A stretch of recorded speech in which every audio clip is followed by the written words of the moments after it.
हाय। इस वीडियो में हम बात करेंगे कि किसी भी यूनिवर्सिटी का ग्रेजुएशन रेट क्या होता है। क्या किसी भी यूनिवर्सिटी में दाखिला लेने से पहले आपको उसका ग्रेजुएशन रेट बहुत गंभीरता से चेक करना चाहिए या नहीं चेक करना चाहिए। किसी भी यूनिवर्सिटी का ग्रेजुएशन रेट कम या ज़्यादा क्यों होता है, इसके पॉसिबल कारण क्या हो सकते हैं, उन पर भी अपन नज़र डालेंगे। तो सबसे पहले अपन जानते हैं कि किसी भी यूनिवर्सिटी का ग्रेजुएशन रेट क्या होता है। किसी भी यूनिवर्सिटी के ग्रेजुएशन रेट का मतलब होता है कि उस यूनिवर्सिटी से सक्सेसफुली ग्रेजुएट होने वाले स्टूडेंट्स का प्रतिशत, कि कितने प्रतिशत स्टूडेंट्स ऐसे हैं जो उस यूनिवर्सिटी से सक्सेसफुली ग्रेजुएट हो जाते हैं। अब इसके लिए आपको जानना पड़ेगा कि सक्सेसफुली ग्रेजुएट होना क्या होता है। तो अपन सक्सेसफुली ग्रेजुएट होने को सबसे पहले अपन समझते हैं कि उसे क्या कहते हैं। मान लीजिए आपका किसी भी यूनिवर्सिटी में एडमिशन होता है तो हर कोर्स का अपना एक ड्यूरेशन होता है। मान लीजिए आप मास्टर डिग्री कर रहे हैं, वहाँ पर गए। मास्टर डिग्री अमूमन 2 साल की होती है, और अगर आप बैचलर्स करने जाते हैं तो बैचलर्स 4 साल की होती है। किसी भी कोर्स का जो ड्यूरेशन है उसमें आप 1.5 का मल्टीप्लाई कर दीजिए। मास्टर डिग्री के लिए आपने 1.5 का मल्टीप्लाई किया तो कितना हो गया? 3 ईयर्स, 3 साल हो गया। इसमें अगर आपने 1.5 का मल्टीप्लाई किया तो कितना हो गया? 6 ईयर्स।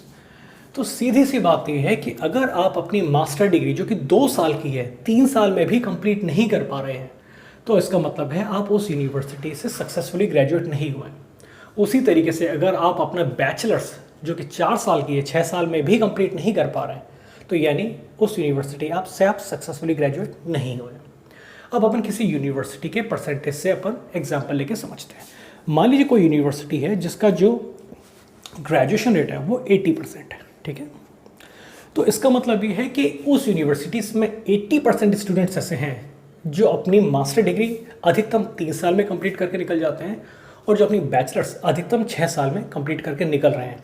यानी 20% स्टूडेंट्स अभी ऐसे हैं जो अपनी मास्टर डिग्री 3 साल में भी कंप्लीट नहीं कर पा रहे हैं और अपनी बैचलर्स 6 साल में भी कंप्लीट नहीं कर पा रहे हैं। ये सीधा सा कॉन्सेप्ट होता है ग्रेजुएशन रेट का। अब सवाल उठता है कि इसके पीछे रीज़न क्या होता है। किसी भी यूनिवर्सिटी का ग्रेजुएशन रेट अगर हाई है और किसी यूनिवर्सिटी का ग्रेजुएशन रेट लो है, इसके पीछे वजह क्या हो सकती हैं? देखिए, इसके पीछे 2 तरीके की वजह होती हैं, क्योंकि 2 तरीके के स्टूडेंट्स भी होते हैं। एक इंटरनेशनल स्टूडेंट्स होते हैं और एक डोमेस्टिक स्टूडेंट होते हैं। तो किसी भी यूनिवर्सिटी में अगर ग्रेजुएशन रेट कम है तो उसके पीछे क्या वजह होती है? सबसे पहले जानिए। डोमेस्टिक स्टूडेंट यानी अमेरिकन स्टूडेंट। एक डेटा मैं निकाल रहा था तो उस डेटा से मुझे पता चला कि 50% of students eight public university drop out. मतलब आधे students, American students, drop out कर देते हैं अपनी यूनिवर्सिटी से। दूसरा, 43% of students who have enrolled for a 2 years public school dropped out of even getting a degree. मतलब 43% ऐसे हैं जो 2 साल के लिए भी अगर किसी पब्लिक स्कूल में एडमिशन लेते हैं तो वो भी ड्रॉप आउट कर देते हैं इससे पहले कि उनको डिग्री मिले। तो यानी अमेरिकन में एक बहुत बड़ा नंबर ऐसा है जो अपनी पढ़ाई पूरी ही नहीं करता है। और वैसे भी हम इस तरह की बातें हम सुनते ही रहते हैं कि अमेरिकन जो जनरेशन है, यंग जनरेशन है, वो डिग्री हाई क्वालिफिकेशन पे जाने में ज़्यादा ट्रस्ट नहीं करती है। वो बैचलर्स ही कर लेते हैं, उसके बाद आगे बिजनेस में चले जाते हैं या तो अपनी कोई जॉब सर्च करने लगते हैं। अब इसका एक बहुत बड़ा कारण इसलिए है क्योंकि अमेरिका में नौकरी को लेकर आज भी एक अनिश्चितता की जो माहौल नहीं है जैसे हमारे देश में। हमारे देश में आप कितनी भी काबिलियत अगर आप गेन कर लेते हैं उसके बाद भी नौकरी को लेकर आपके अंदर एक अनिश्चितता का माहौल है। कहीं ना कहीं आपको अपने अंदर एक अनिश्चितता लगती है। वो लोग जो अभी भी बड़ी से बड़ी कंपनियों में काम कर रहे हैं और एक्सपीरियंस्ड भी है, लेकिन उनके मन में भी एक संशय हमेशा बरकरार रहता है कि अगर मैं ये कंपनी छोड़ता हूँ या अगर मुझे इस कंपनी से निकाला जाता है तो क्या गारंटी है कि मुझे तुरंत जॉब मिल जाएगी या इसी लेवल की जॉब मिलेगी या इतनी सम्मानजनक नौकरी मिलेगी जितनी वो वर्तमान में कर रहे हैं। तो इस तरह की जो अनिश्चितता है ये अमेरिका में आज भी नहीं है। हालांकि समय के साथ अमेरिका के भी हालात अब बिगड़ रहे हैं। अगर वर्तमान परिस्थितियों पर नज़र डालें तो अमेरिका में नौकरियां भी कम हो रही हैं और जो नौकरियां कर रहे हैं उनकी सैलरी भी कट हो रही है। इसको अपन इसलिए साइड में रख देते हैं क्योंकि ये हालात अभी पिछले 2 से 3 वर्षों में ही ज़्यादा निर्मित हुए। उससे पहले इतनी ज़्यादा बुरी हालत अमेरिका में नहीं थी। तो आमतौर पे अमेरिका का यूथ इस बात को लेकर बेफिक्र रहता है कि हमें एटलीस्ट नौकरी तो मिल जाएगी, एटलीस्ट कैसी भी नौकरी मिल जाएगी, हम सर्वाइव कर पाएंगे, सर्वाइव तो कर लेंगे, ठीक है। तो इसका एक बहुत बड़ा रीज़न है डोमेस्टिक स्टूडेंट आमतौर पर स्कूल्स और कॉलेज ड्रॉप आउट कर जाते हैं। अब इंटरनेशनल स्टूडेंट्स क्या करते हैं? इंटरनेशनल स्टूडेंट्स के संग दो तरह की सिचुएशंस होती हैं। अब दो तरीके के इंटरनेशनल स्टूडेंट होते हैं। अपन पूरी दुनिया के बारे में बात नहीं करते, अपन सिर्फ भारत के स्टूडेंट से इस चीज़ को समझने की कोशिश करते हैं। तकरीबन 1 साल से मैं वीडियोस बना रहा हूँ और लोगों को गाइड करने की पूरी अपनी तरफ से बेस्ट कोशिश कर रहा हूँ। तो मुझे जो एक्सपीरियंस मिला है उसमें मैंने ये देखा है कि दो तरीके के इंडियन स्टूडेंट्स हैं। एक तरह के इंडियन स्टूडेंट्स ऐसे हैं जो जेन्युइनली अमेरिका में जाके बेहतरीन पढ़ाई करना चाहते हैं और वहाँ पे पढ़ाई करने के बाद आगे के कदम या आगे के स्टेप्स लेना चाहते हैं। और कई स्टूडेंट्स ऐसे हैं जो सिर्फ F1 वीज़ा स्टूडेंट्स के नाम पे अमेरिका में एंट्री करना चाहते हैं और वो चाहते हैं कि हम वहाँ पे पहुँचें और सीधे से कोई इलीगल तरीके से जॉब करने लगे। या कुछ लोग ये भी कहते हैं कि हमारे कोई रिलेटिव्स वहाँ पे हैं, हमारे फ्रेंड्स वहाँ पे हैं और वो लोग अमेरिका में सिटीज़न हैं, वो लोग हमें सेट कर देंगे। इस तरीके की बातचीत मैं बहुत ज़्यादा फेस कर रहा हूँ पिछले कुछ समय से।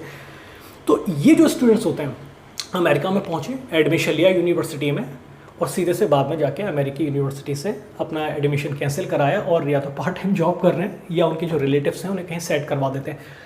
तो इस तरीके का प्रतिशत सिर्फ इंडिया में नहीं, चाइनीज़ स्टूडेंट भी ऐसा बहुत कुछ करते हैं। और मेरे एक चाइनीज़ दोस्त ने ही मुझे बताया था कि चाइना से भी अमेरिका आने वाले एक बहुत बड़ी तादाद ऐसी है जो यही काम कर रही है कि सिर्फ अमेरिका पहुंच जाती है और अपनी पढ़ाई कंप्लीट नहीं करती है। खैर वो एक लंबी स्टोरी है, वो मैं बाद में कभी आने वाली वीडियो में बताऊँगा। लेकिन ये दो रीज़न हैं जिससे किसी भी यूनिवर्सिटी का जो ग्रेजुएशन रेट है डाउन हो सकता है। अब अपन बात करते हैं टॉप यूनिवर्सिटीज़ के बारे में। टॉप यूनिवर्सिटी जैसे MIT है, हार्वर्ड है, इनके जितने भी ग्रेजुएशन रेट हैं वो हमेशा 90+ रहते हैं। 90% से ज़्यादा स्टूडेंट्स उसमें से ग्रेजुएट होते हैं, क्योंकि ऐसी यूनिवर्सिटी में दाखिला वही लोग लेते हैं जो वाकई में अपनी पढ़ाई को लेके बहुत ज़्यादा गंभीर होते हैं और वो कोई ट्रिकी या स्ट्रैटेजी लेकर नहीं चल रहे होते कि हम अमेरिका में आ जाएं और बाद में बस एडमिशन लिया और कुछ समय बाद पढ़ाई छोड़ दी। तो ये दो रीज़न होते हैं जिसके चलते किसी भी यूनिवर्सिटी का ग्रेजुएशन रेट अप या डाउन जाता है। ठीक है, अगर अपन बात करते हैं किसी आप ऐसी यूनिवर्सिटी में एडमिशन ले रहे हैं जहाँ पे इंटरनेशनल स्टूडेंट्स की संख्या कम है, तो उसमें आमतौर पे आप देखेंगे कि यूनिवर्सिटी के जो ग्रेजुएशन रेट है वो थोड़ा कम आपको मिलेगा, क्योंकि वो अमेरिकी स्टूडेंट से भरी पड़ी है या लोकल स्टूडेंट डोमेस्टिक स्टूडेंट से भरी पड़ी है, इंटरनेशनल एडमिशन कम है। तो ये भी एक रीज़न हो सकता है। हम एक अटकलें लगा के भी समझ सकते हैं कि ये भी एक रीज़न हो सकता है। लेकिन जो भी टॉप यूनिवर्सिटी है, टॉप यूनिवर्सिटी में एडमिशन लेने वाला जो भी स्टूडेंट्स होता है वो बहुत गंभीर होता है अपने भविष्य को लेकर के, तो आमतौर पर वो ड्रॉप आउट होते नहीं हैं। अब एक्सेप्शनल केसेस हर जगह होते हैं, तो इसमें भी हो सकते हैं। अब सवाल ये उठता है कि आपको किसी भी यूनिवर्सिटी का ग्रेजुएशन रेट देखना चाहिए या नहीं देखना चाहिए, या क्या मायने रखता है। मान लीजिए आपने किसी भी एक यूनिवर्सिटी में एडमिशन लिया और उसका जो ग्रेजुएशन रेट है 90% है। अपन एज्यूम करते हैं, अपन दोनों को इसको मैक्सिमम में भी ज़्यादा लेके जाएंगे और मिनिमम भी लेकर जाएंगे। लेकिन अगर आप किसी यूनिवर्सिटी का ग्रेजुएशन रेट देख के आप ये सोच रहे हैं कि अच्छा इसका ग्रेजुएशन रेट ज़्यादा है तो मैं भी ग्रेजुएट हो ही जाऊँगा, तो ये बात गलत है। दूसरा, अगर आप ये सोच रहे हैं कि किसी भी यूनिवर्सिटी का ग्रेजुएशन रेट सिर्फ 10% है, यानी मेरे चांसेस कम हैं उसमें से ग्रेजुएट होने के, तो ये भी बात गलत है। ठीक है, डिपेंड करता है, ये सारी चीज़ें आपकी व्यक्तिगत पर्सनैलिटी पे डिपेंड करती हैं। क्योंकि इसी को आप ये भी इस तरीके से भी देख सकते हैं कि 90% लोग यहाँ पे ग्रेजुएट हो रहे हैं, लेकिन इसमें भी 10% लोग ऐसे हैं जो ग्रेजुएट नहीं हो पा रहे हैं। उनके साथ क्या रीज़न था? ठीक है, या इसी को आप इस तरीके से देख सकते हैं कि 10% लोग यहाँ पे सिर्फ ग्रेजुएट हो रहे हैं, 90% लोग यहाँ ग्रेजुएट नहीं हो रहे हैं। ठीक है, तो उसके पीछे वजह क्या थी? तो ये अलग अलग रीज़न है। ये आपकी गंभीरता पर निर्भर करता है कि आप किस यूनिवर्सिटी में एडमिशन ले रहे हैं, आपका रियल गोल क्या है। आपका वाकई गोल अमेरिका जाके अपनी डिग्री कंप्लीट करना है, या उसके ज़रिए आप अमेरिका में एंट्री करना चाहते हैं और बाद में सोचते हैं कि मैं कुछ और देख लूँगा। ठीक है, तो ये सब चीज़ें भी मायने रखनी हैं। तो आमतौर पर कोशिश आपको यही करनी चाहिए कि आप ऐसी यूनिवर्सिटी में एडमिशन लें जिसका ग्रेजुएशन रेट ज़्यादा हो। इसके पीछे दूसरी वजह क्या है? क्योंकि जब भी आप वीज़ा इंटरव्यू में जाएंगे, तो वीज़ा इंटरव्यू में जो आप वीज़ा ऑफिसर होता है आपकी यूनिवर्सिटी का, अगर ग्रेजुएशन रेट उसने चेक कर लिया और वो बहुत कम निकली, तो पॉसिबल है कि वो आपका वीज़ा रिजेक्ट कर देगा। क्योंकि ये मैं आपको इसलिए बता रहा हूँ क्योंकि रिसेंटली मेरे एक व्यूअर हैं, वो अभी एक ऐसी यूनिवर्सिटी में उन्होंने एडमिशन लिया था। मैं बता भी देता हूँ, उस यूनिवर्सिटी का नाम है टिफ़िन यूनिवर्सिटी। पता नहीं ये किसने उन्हें सजेस्ट कर दी, टिफ़िन यूनिवर्सिटी। और इसका जो ग्रेजुएशन रेट है वो 3% है। ठीक है, 3% ग्रेजुएशन रेट है गूगल के अकॉर्डिंग। तो जैसे ही वो विंडो पे पहुँचे, जो वीज़ा ऑफिसर थी, उन्होंने कह दिया कि इस यूनिवर्सिटी से तो कभी कोई ग्रेजुएट होता ही नहीं है, तो आप क्यों जा रहे हैं इस यूनिवर्सिटी में? उनका वीज़ा रिजेक्ट हो गया। तो ये रीज़न है या नहीं है, जैसे कि मैं अपने वीज़ा इंटरव्यू वाले वीडियो में बता चुका हूँ कि एग्जैक्टली वीज़ा ऑफिसर क्या देखते हैं मैं नहीं जानता, लेकिन हमें जो दिख रहा है हम सिर्फ उसके बारे में बात कर सकते हैं कि जो मेरे व्यूअर हैं उन्होंने मुझे बताया कि उस यूनिवर्सिटी का उन्होंने जब ग्रेजुएशन रेट 3% देखा तो उन्होंने कहा कि यहाँ से कोई ग्रेजुएट होता ही नहीं है। दूसरा, ये जो यूनिवर्सिटी है ये बहुत ही पुअर लेवल की यूनिवर्सिटी कहूँगा। अगर आप इंटरनेशनल स्टूडेंट होते हुए अगर आप इस तरह की यूनिवर्सिटी में एडमिशन ले रहे हैं तो जाहिर सी बात है वीज़ा ऑफिसर के मन में डाउट आ जाएगा कि आप सिर्फ अमेरिका में एंट्री करने का प्रयास कर रहे हैं और इससे ज़्यादा कुछ भी नहीं है। तो कोशिश करिए ऐसी यूनिवर्सिटी में दाखिला लें जिस यूनिवर्सिटी का ग्रेजुएशन रेट देख के एटलीस्ट वीज़ा ऑफिसर आपका वीज़ा रिजेक्ट ना करे। तो ये सब जो चीज़ें हैं यहाँ पे ग्रेजुएशन रेट यस मायने रखता है, इसलिए आप ग्रेजुएशन रेट भी देखते चलें। बहुत ज़्यादा भी मायने रखता है हाँ, लेकिन अगर आपको आपका वीज़ा बिल्कुल सेफ रखना है तो ग्रेजुएशन रेट पे ध्यान दें। और ग्रेजुएशन रेट से रिलेटेड इससे ज़्यादा अगर कोई सवाल हो आपके मन में तो आप मुझसे पूछ सकते हैं। ग्रेजुएशन रेट सिर्फ इतनी ही चीज़ है, इससे ज़्यादा कॉम्प्लिकेटेड है नहीं। तो कोई सवाल हो तो आप मुझे कमेंट बॉक्स में लिख के भेज सकते हैं, मैं आपके सवालों के जवाब दूंगा।